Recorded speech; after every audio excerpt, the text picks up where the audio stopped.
Here's another musical example of how some of these shapes can lock in with one another.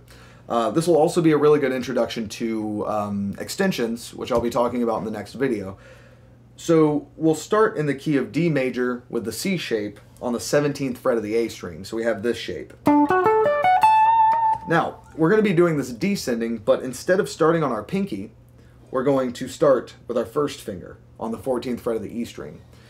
And then we go all the way down to that D, which is the 17th fret on the A, like this.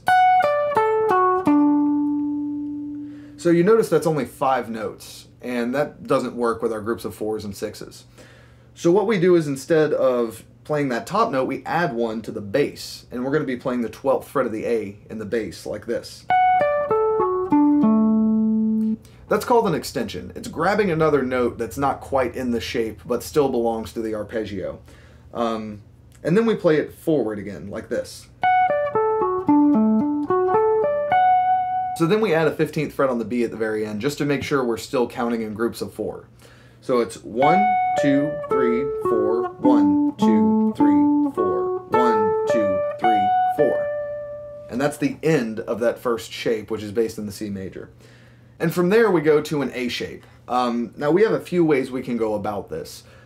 The way I like to do it, since I've got my second finger on that 15th fret of the B string already, I'll put my pinky down on the 17th fret instead of going all the way to that 12th fret. And then we play a descending A major shape in the key of A. So we start with our 4th finger on the 17th fret of the B string, and we pull that off to the 14th fret. We bar our first finger across the 14th fret of the D and the G, so it's... And then we put our 3rd finger on the 16th fret of the A, and then pull that off to the 1st finger on the 12th fret, which is our root. So it sounds like this.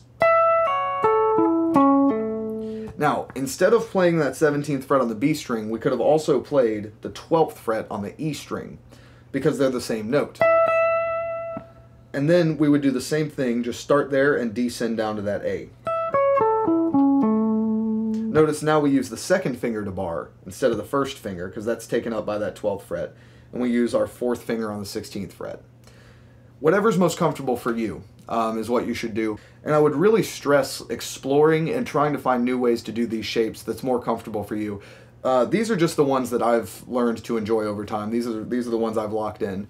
So definitely try to figure out new ways to do it. If you think you could do it better or what's more suitable for you, definitely try to find it.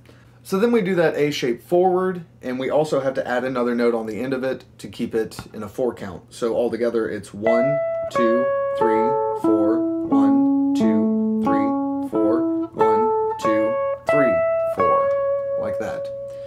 Now all we're going to do is the exact same thing, except slide it down a whole step. So it's the exact same shape. If you're either using the 12th fret or the 17th fret, you just slide those back to the 10th or the 15th respectively, and then do the exact same pattern. So that would look like this.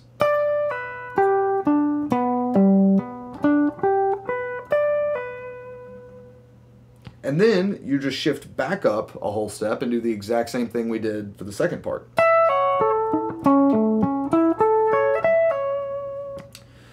So altogether it looks like this.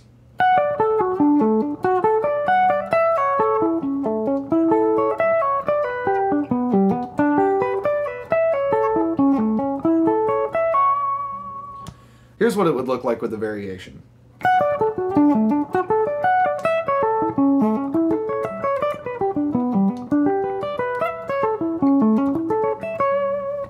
I'm not as good at that one.